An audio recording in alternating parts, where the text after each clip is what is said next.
Okay, the 77th, 78th, 81st, and 83rd Psalms in this episode.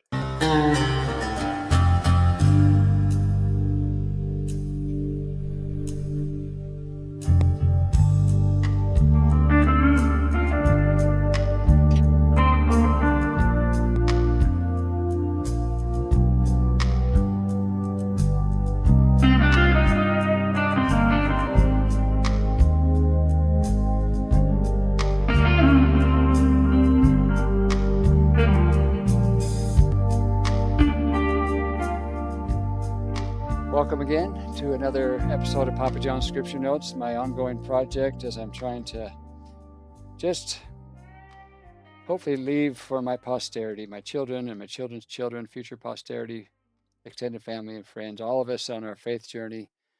I just want to help any way possible to give us a little advantage over starting from scratch. And over the years, I've realized the English Bible, as wonderful as it is, and the miracle that it survived. And I'm grateful for Christianity um, and how the whole story of the preservation of the Word.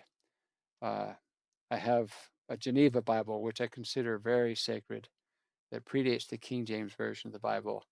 So anyway, this is part of my motivation, and I'm just loving more than I realized the Book of Psalms. Wasn't that crazy to realize an episode or so ago how the number one most often quoted Old Testament book is the Book of Psalms from the authors of the New Testament? Quite remarkable. That being said, let's just get into Psalm 77. It's addressed to the chief musician, to Jeduth. The Hebrew pronunciation, Yud Uthun, Psalm of Esaph. So this is not considered a Psalm of David.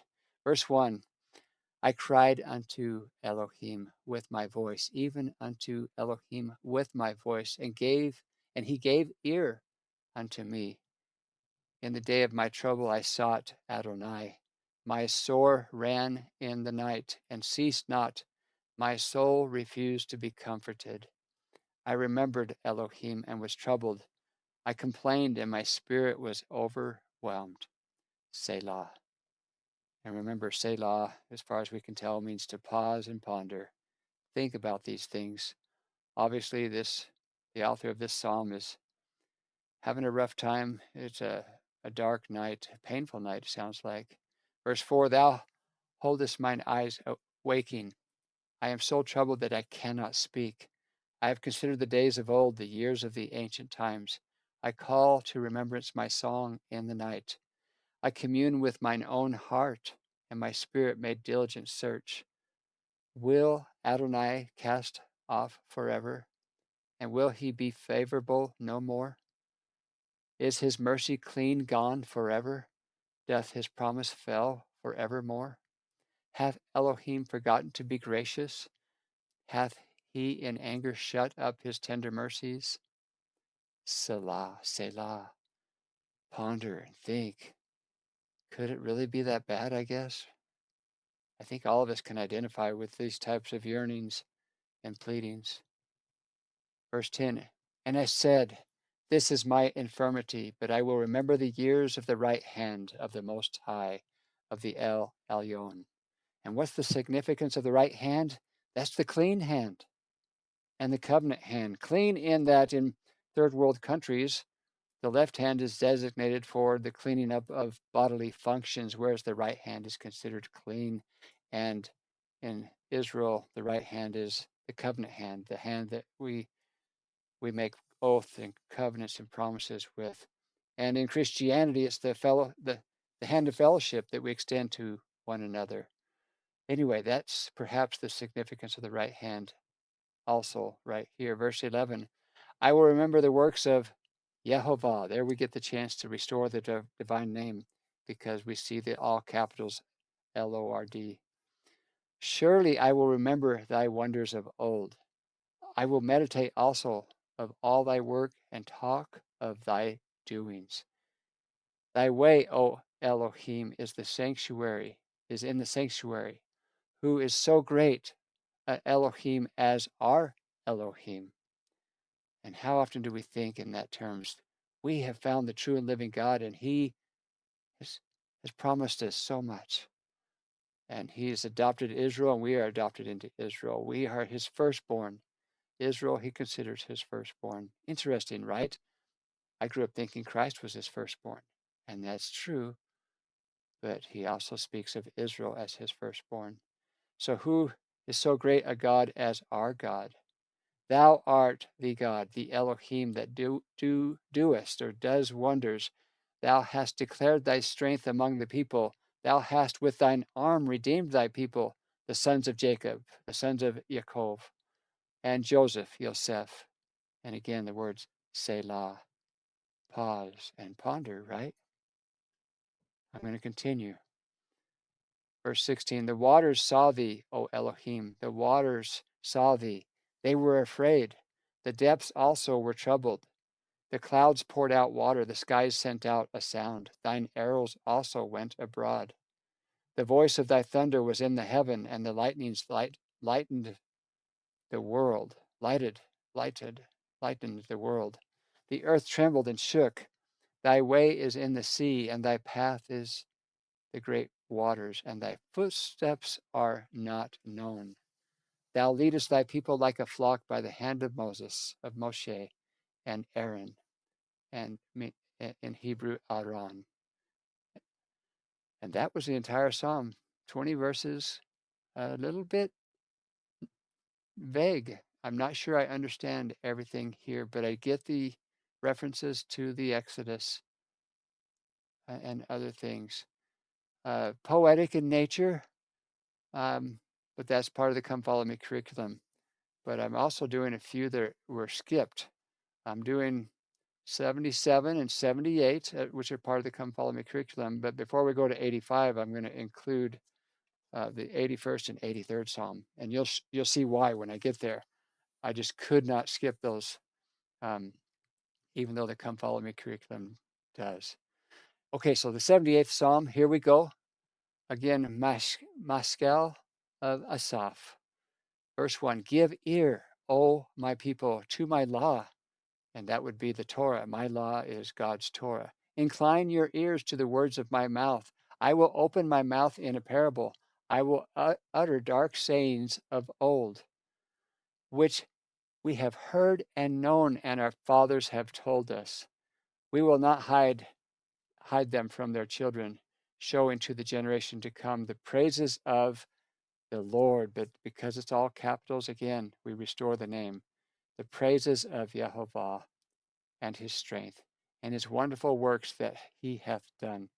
For he established a testimony in Jacob, in Yaakov, and appointed a law, again, the Torah in Israel, which he commanded our fathers that they should make them known to their children. Again, part of the motivation behind Papa John's Scripture Notes project is because I'm thinking of my posterity, my children's children and their children and such. But I include my extended family and friends.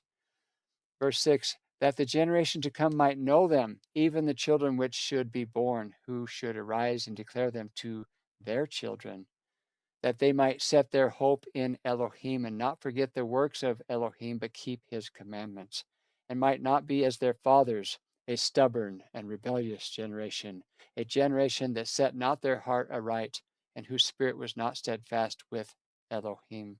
The children of Ephraim, in Hebrew that's pronounced Ephraim, the children of Ephraim being armed and carrying bows, turned back in the day of battle. He's talking about the northern kingdom of Israel that went apostate first before Judah and the southern kingdom. Verse 10, they kept not the covenant of Elohim and refused to walk in his law and forgot his works and his wonders that he had showed them. Marvelous things did he in the sight of their fathers in the land of Egypt, in the field of Zoran.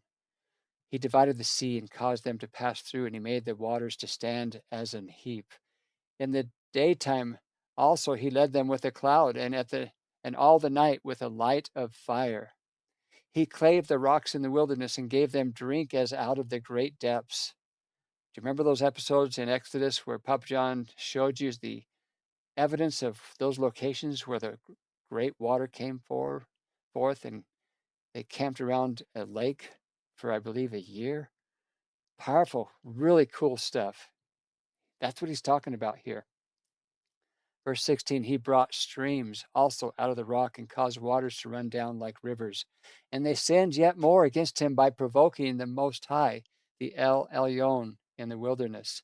And they tempted Elohim in their heart by asking meat for their lust. Remember, they wanted the flesh pots of Egypt. They wanted to eat like they did. Oh my goodness. Verse 19, yea, they spake against Elohim. They said, can Elohim furnish a table in the wilderness? Behold, he smote the rock that the waters gushed out and the streams overflowed. Can he give bread also? Can he provide flesh for his people? Therefore, and here comes the divine name, therefore Jehovah heard this and was wroth. So a fire was kindled against Jacob, against Yaakov, and anger also came up against Israel. Now remember, Jacob and Israel is the same person. His name was changed from Jacob, from Yaakov, which root word means deceiver, because he stole the birthright. Oh my gosh, stay on task. Sorry. Papa John's brain goes too many places. The hyperlinks in my brain activate, and I just go there. Back to this verse. His anger also came against Israel. Verse 22, because they believed not in Elohim and trusted not in his salvation. Though he had commanded the clouds from above and opened the doors of heaven, and had rained down manna upon them to eat, and had given them of grain. I crossed out corn because that's the anglicized interpretation to the English as they interpreted the Bible. They thought of corn, but it was actually like barley and wheat. So, and had given them of grain of heaven. He's talking about the manna. Verse 25, man did eat angels' food. He sent them meat to the full. He caused an east wind to blow in the heaven, and by his power he brought in the south wind, and rained flesh also upon them as dust, and feathered fowls like as the sand of the sea. So he even gave them the meat they demanded, right? In verse 28, and he let it fall in the midst of their camp and round about their habitations. So they did eat and were well filled, for he gave them their own desire. Verse 30, they were not estranged from their lust, but while their meat was yet in their mouths. Verse 31, the wrath of Elohim came upon them and slew the fattest of them and smote down the chosen men of Israel. So even some of the leaders were smitten down, struck down. Verse 32, for all this they sinned still and believed not for his wondrous works. Therefore their days did he consume in vanity, and their years in trouble. The wander, die 40 years that Jared Howerson describes. I love that. They wandered, die, die. When they slew them, then they sought him. So when he slew some of them, as described in verse 32 and 33, when that happened, then they sought him, and they returned and inquired early after God, after Elohim. And they remembered that Elohim was their rock, and the high Elohim, their Redeemer. Nevertheless, they did flatter him with their mouth, and they lied unto him with their tongues. Ouch. For their heart was not right with him, neither were they steadfast in his covenant. But he, being full of compassion, forgave their iniquity, and destroyed them not. Yea, many a time turned he his anger away, and did not stir up all his wrath. For he remembered that they were but flesh. And listen to this, a wind that passeth away and cometh not again. I can almost see the Hebrew word puns bleeding through even in the English. I bet if we spent some time in verse 39, we would find rhyming words for flesh and wind. I don't know, maybe I'm wrong. Verse 40, how oft did they provoke him in the wilderness and grieve him in the desert? Yea, they turned back and tempted Elohim and limited the Holy One, the Ha-Kodesh of Israel. They remembered not his hand, nor the day when he delivered them from the enemy, how he had wrought his signs in Egypt and his wonders in the field of Zoran. And he turned their rivers into blood and their floods, and they could not drink. He sent divers sorts of flies among them, which devoured them, and frogs which destroyed them. He gave also their increase unto caterpillars. So their crops are being destroyed by caterpillars, and their labor unto the locusts. And he destroyed their vines with hail, and their sycamore trees with frost. He gave their cattle also to the hail, and their flocks to the hot thunderbolts. He cast upon them the fierceness of his anger, wrath and indignation, and trouble, by sending evil angels among them. He made a way to his anger. He spared not their soul from death, but gave their life over to the pestilence. And he smote all the firstborn in Egypt, the chief of their strength in the tabernacles of Ham. And remember, firstborn in Egypt. That's why he attacked Pharaoh's firstborn, because God would not release, or God would not, because Pharaoh would not release Israel, God's firstborn. God took the life of the firstborn of Pharaoh. Powerful, powerful insights that I was blind to most of my life. Papa John just being honest here. He smote all the firstborn in Egypt, the chief of their strength in the tabernacles of Ham, but made his own people to go forth like sheep, and guided them in the wilderness like a flock. And he led them on safely, so that they feared not, but the sea overwhelmed their enemies. And he brought them to the border of his sanctuary, even to this mountain, which his right hand had purchased, the covenant hand. He cast out the heathen also before them. Talking about he describing those that occupied the promised land, and divided them an inheritance by line. He even drew the boundaries and made the tribes of Israel to dwell in their tents. Yet they tempted and provoked the Most High, the El Elyon, Elohim, and kept not his testimonies. And testimonies there, I dare say in Hebrew, it read covenant. The King James translators were famous for changing anything to do with covenant to testimonies. They even called the Ark of the Covenant the Ark of the Testimony. We'll see that. Actually, we saw that back in, I believe, Exodus. Verse 57, but turned back and dealt unfaithfully like their fathers. They were turned aside like a deceitful bow. For they provoked him to anger with their high places. And that's where they did terrible pagan worship, child sacrifice, and sexual perversions in the name of, well, they did it in a religious way. And that was their high places, and moved him to jealousy with their graven images. So they even had their false images of fake gods. Verse 59, when Elohim heard this, he was wroth and greatly abhorred Israel, so that he forsook the tabernacle of Shiloh, the tent which he had placed among men, the tabernacle itself. And he delivered his strength unto captivity, and his glory to the enemy's hand. He gave his people over also unto the sword, and was wroth with his inheritance. The fire consumed their young men, and their maidens were not given to marriage. Their priest fell by the sword, and their widows made no lamentation. How odd is that, right? Verse 65, then Adonai, then the Lord awakened as one out of sleep, and like a mighty man that shouteth by reason of wine. He smote his enemies in the hinder parts. He put them to a perpetual reproach.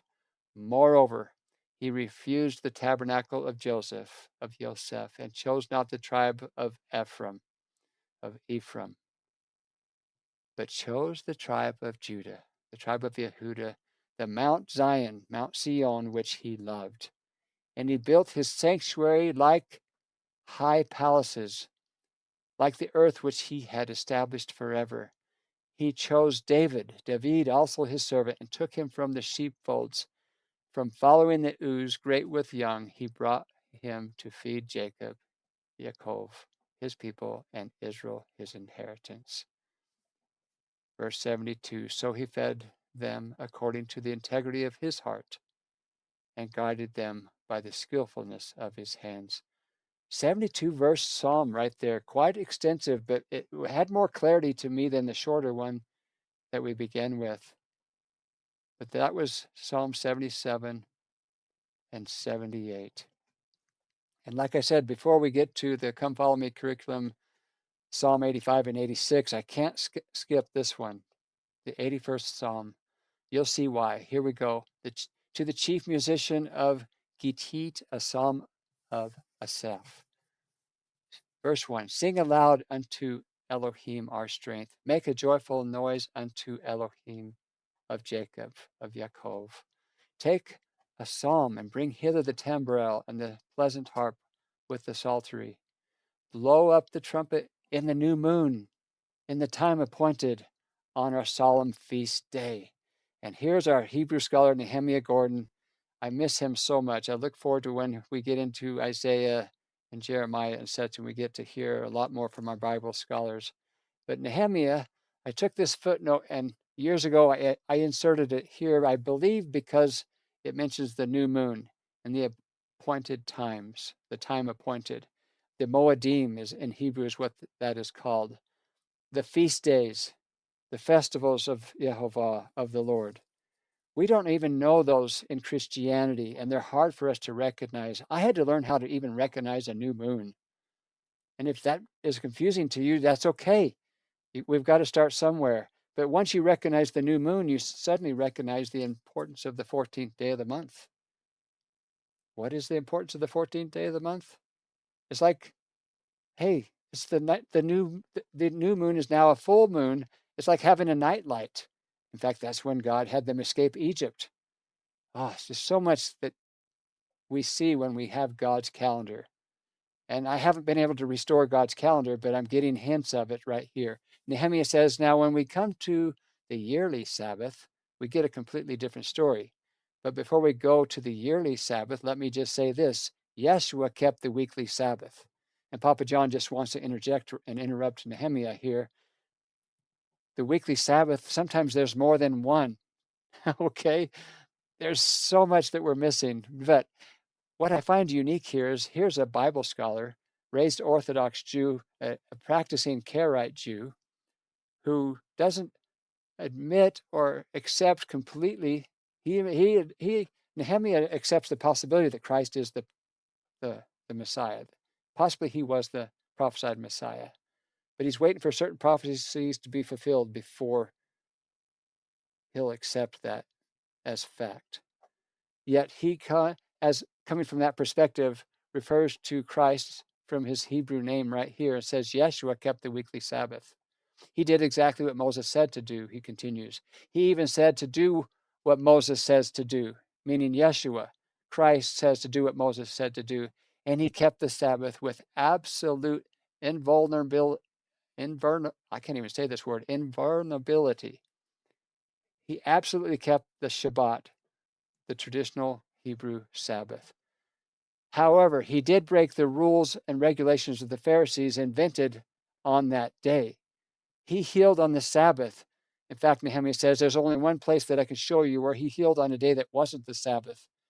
Only one place, one time, and I can prove that to you. It wasn't on the Sabbath, but Yeshua kept the Sabbath, the same Sabbath as it is today. There's been no change from the first century, absolutely no change.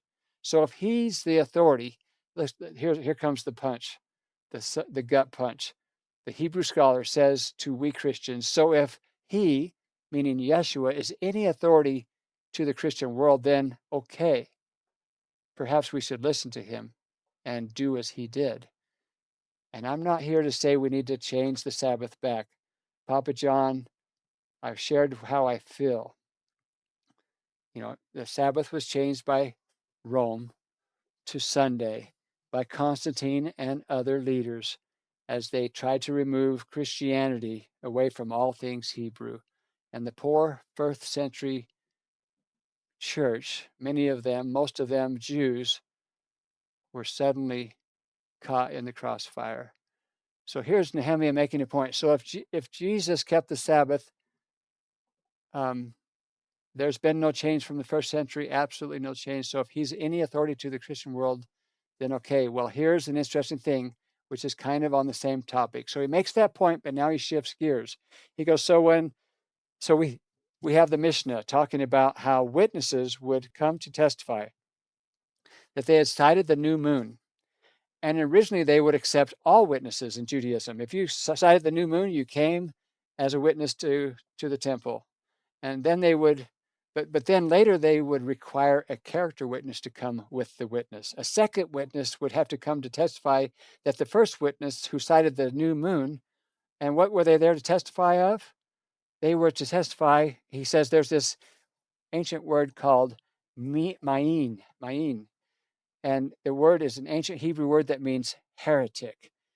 So the second witness was there to testify that the Jew that was there saying, hey, I sighted the new moon, it's the beginning of the new month, I'm not a follower of the heretic. In fact, this man will testify to the veracity that I am a Jew through and through. I follow the Pharisees and Sadducees. I'm not a follower of the heretic, the heretic Jesus or Yeshua. Specifically, any Jewish followers of Yeshua were no longer allowed to testify to the sighting of the new moon. So Nehemiah continues. So what this tells us is that the Jewish followers of Jesus, of Yeshua, were showing up at the new moon court to testify that they had sighted the new moon. They were still keeping God's calendar. And the rabbis were like, well, look, we could accept your testimony, but not from you, which is very interesting. We could accept it from anyone except for you. And so you have to have a character witness to show up with you to say, hey, this guy doesn't believe in Yeshua. He doesn't believe this Jesus guy. You can trust him to testify about the new moon. So this shows us, Nehemiah says, that the Jewish followers of Yeshua continued to cite the new moon and even wanted to show up to the court to do so and to have their testimony accepted, but it wasn't. Wow, how harsh is that? So Papa John, years ago, added this footnote to Nehemiah's, the follow-up reaction footnote from Papa John. Says the above quote shows us again just how much the original believers in Jesus Christ slash Yeshua Messiah were Jewish believers, and many of them were the authors of the books of the New Testament. It shows us how much they held on to their Jewish religious practices, and that they held on to them for as long as they could, even so much with so much resistance from their own religious leaders and people. But it also shows how much resistance they faced with the new Gentile Constantinian Christians who were rebranding Christianity, again, away from all things Hebrew and Jewish. The Sabbath is now Sunday, not Saturday. And if you keep those feasts and festivals, guess what? We enforce the new Sabbath and the feasts and festivals. If you go back to the episode Papa John did in Exodus about the Sabbath day and how it was enforced by capital punishment. Doesn't sound very inspired to me. And we don't know these things in Christianity. I'm grateful to be aware of them now. And yet I still worship and go to church on Sunday. But on Saturday, I'm aware of the possibility that it's still the Sabbath day of the Lord. And what I enjoy is how fast the week goes when you're mindful of the Sabbath, even when I'm at work on Saturday. It's really a beautiful thing to be mindful of 2 Sabbaths per week. And what's wrong with worshiping on a Sunday? In today's world, it's accepted as the Sabbath, and worshiping God on any day of the week should not be a problem. But let me just finish my footnote here. I feel for these first century Christians. Most Jews considered Yeshua a heretic and anyone following him as heretics. And then the new Christians wanted a new Jesus. They wanted a Greek Jesus, a Hellenized Jesus, a Greekified Jesus, a toga-wearing Jesus, not a Jewish Messiah. It's amazing that the gospel of the kingdom survived it all, says Papa John years ago. But the gospel has survived as prophesied, and as a woman in the wilderness, symbolic as the woman in the wilderness, it has survived against all odds. My companion verse there is Revelations 12:6. But only if we have eyes to see it, which is not easy at times. And that is consistent with the confusion associated with the analogy of the wilderness, being compared to a group of confused people. In the wilderness wanderings of the children of Israel between Mount Sinai and the promised land is the perfect metaphor of the wilderness being associated with a group of confused people.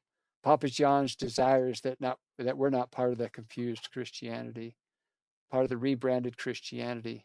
We can't help it because that's what we inherit, especially in the English language and in the Western mind, and especially in America.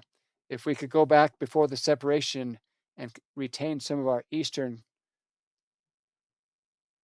traditions of Christianity, they would not be so opposed to all things Hebrew, so much so as the Roman Church, which Protestantism came out of, and even the restored gospel came out of.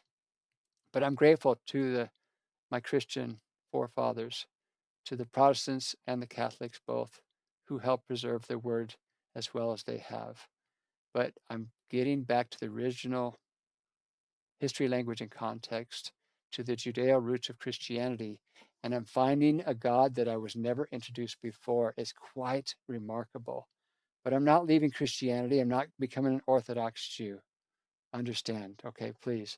Now, my footnote ends with, but I am personally grateful for the fathers of our faith, both Jewish and Gentile, who understood and recognized he who is mighty to save, and may we do the same. The restoration is ongoing even in these modern times and within my heart every day.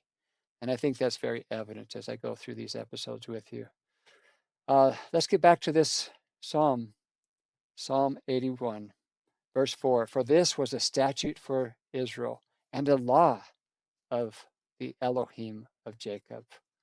This he ordained in Joseph for a testimony when he went out through the land of Egypt, where I heard a language that I understood not. I removed his shoulder from the burden. His hands were delivered from the pots, from the flesh pots of Egypt.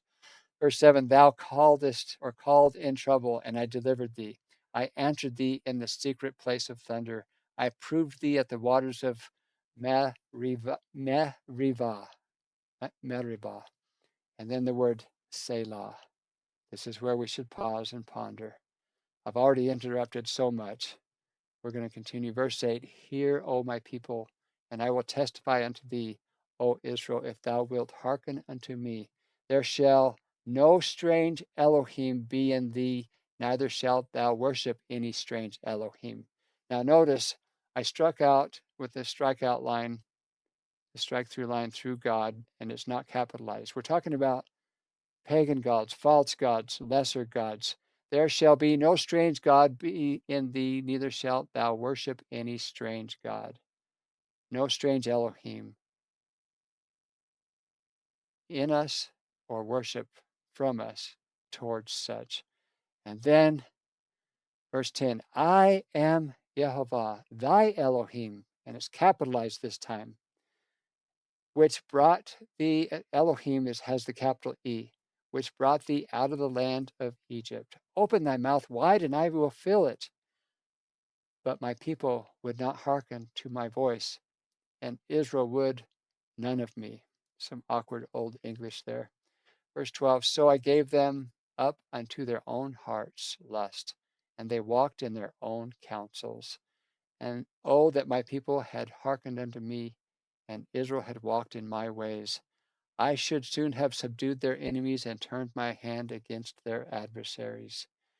The haters of Jehovah should have submitted themselves unto him, but their time should have endured forever. Last verse. He should have fed them also with the finest of the wheat, and with the honey out of the rock should I have satisfied thee. Somewhat painful Psalms, but I love how it reminds us of our roots and where we came from, which are Judeo roots, Hebrew roots of Christianity. Now, I'm going to finish with the 83rd Psalm, and you're going to see something that I just love to share. Yes, it has to do with the divine name. This one is called the Psalm of Esaph. Verse 1, keep not thou silent, O Elohim, hold not thy peace, and be not still, O Elohim. For lo, thine enemies make a tumult, and they that hate thee have lifted up the head. They have taken crafty counsel against thy people, and consulted against thy hidden ones. They have said, come and let us cut them off from being a nation, that the name of Israel be no more in remembrance. For they have consulted together with one consent, they are confederate against thee. The tabernacles of Edom and the Ishmaelites of Moab and of Hagaranes, and verse 7, Gebal and Ammon and Amalek, the Philistines, with the inhabitants of Tyre, of Zor. Ashur has also is joined with them, and they have hopen. Now there's an old English word meaning help the children of Lot, and Lot in Hebrew is pronounced Lot. Then we have the word again, Selah. This is where we pause and ponder. But I'm going to continue. Verse 9. Do unto them as unto the Midianites, as to Caesarea, as to Jabin or Yavin, at the brook of Kishon. There's a companion verse of where those things happened, Judges chapter 4. Back to this psalm, verse 10, which perished at Endor or Endor. They became as dung for the earth. Wow, that's harsh. Verse 11, make their nobles like Oreb or Oriv, and like Zeb or Zeev. Yea, all their princes as Zivach and as Zalmunna. Verse 12, who said, like us, take to ourselves the houses of Elohim in possession. O my God, O my Elohim, make them like a wheel as the stubble before the wind, as the fire burneth a wood and the flame setteth the mountain on fire. So persecute them with thy tempest and make them afraid with thy storm. Fill their faces with shame. And then I've underlined the next part, that they may seek thy name, O Yehovah. Let them be confounded and troubled forever. Yea, let them be put to shame and perish. And the final verse of Psalm 83, the 83rd Psalm, that men may know that thou, whose name alone is, and I don't have to restore the name. Why? Because the King James translators left it in this time. In fact, they spelled it in English and capitalized every letter, so there's no doubt. Whose name alone is Jehovah. Over 6,000 times, Papa John's has to break the code and look for the all capitals Lord to restore the Yod, the Hey, the Vav, and the Hey, and the Shiva, Holam, and the Kamatz, to restore the divine name. But right here, the King James translators left it intact and capitalized it completely. Whose name alone is Jehovah, or Yehovah, art the Most High, the El Elyon, over all the earth. And then I put in, well, it's just cool. 4 times in the King James Version, the King James translators did not redact the name and remove it and whitewash it out of the scriptures. 4 times in the Old Testament, it's there in bold print, all caps. So Papa John's footnote, again, from years ago, I wrote this. Notice the 3 companion verses above. That's Exodus 6:3, Isaiah 12:2, and Isaiah 26:4. So we'll get to see this again. It's so cool when I see this. For Papa John, I've connected the dots. It's not confusing to me anymore. And you don't have to take my word for it. It's okay. God will meet you where you're at. And you could live your whole life and call him Yahweh, and that would be okay. But like Joseph Smith said, to worship and to know God, it's important to know his characteristics and his attributes. And I think that would include his name. And I believe Joseph Smith, when I read the Kirtland Temple dedication, knew who Jehovah was. There was no confusion in his mind. But it's okay. The confusion adds for the journey. And I'm grateful for the mystery and the discovery. And I don't want to rob anyone of their own journey and their own discoveries and divine experiences with God the Father. It came to me unexpected, like I've described in May of 2017. And you don't have to take my word for it, and I'm open to discussion and correction. But notice the 3 companion verses above. This is the second of 4 times in the KJV that the full name Jehovah, and again, only 4 times in the King James Version of the Old Testament is the name Jehovah written out. And this is one of them. The name Jehovah is the formal covenant name for the God of Israel, meaning the unchangeable one. And I capitalize one because we're talking about, well, at least one of the characteristics. There's so many layers to his name. And one of the layers is he's unchangeable, the unchangeable one, who is known in Christianity as the great I am, the one who exists independently. Yes, in the Bible, this is God the Father. I know in the LDS temples, it's often Elohim. And there's a reason for that. It's not to say it's wrong, but in the context of the Bible, it is not proper to try to insert Elohim everywhere we see Jehovah. Um, I, I'm trying not to say too much. Don't let it be alarming. There's actually a reason it's different in the temple than in the Old Testament. But oftentimes, I think we miss the beauty of the Old Testament and the beautiful pearls that we gain in the New Testament because we don't properly read it in the original context. So that being said, yes, in the Bible, this is God the Father. The modern mistranslation in Christianity often is Yahweh, but that's a mistranslation, which is a whole other story in and of itself. And although the name Jehovah was found abundantly in the Hebrew Bible, like over 6,000 times, over time it became so holy that the Jews never spoke it aloud and they began to substitute other names for God, such as Hashem and Adonai. So over time, a prohibition against the common use of the divine name, the covenant name, developed. And again, that's a whole nother story in and of itself.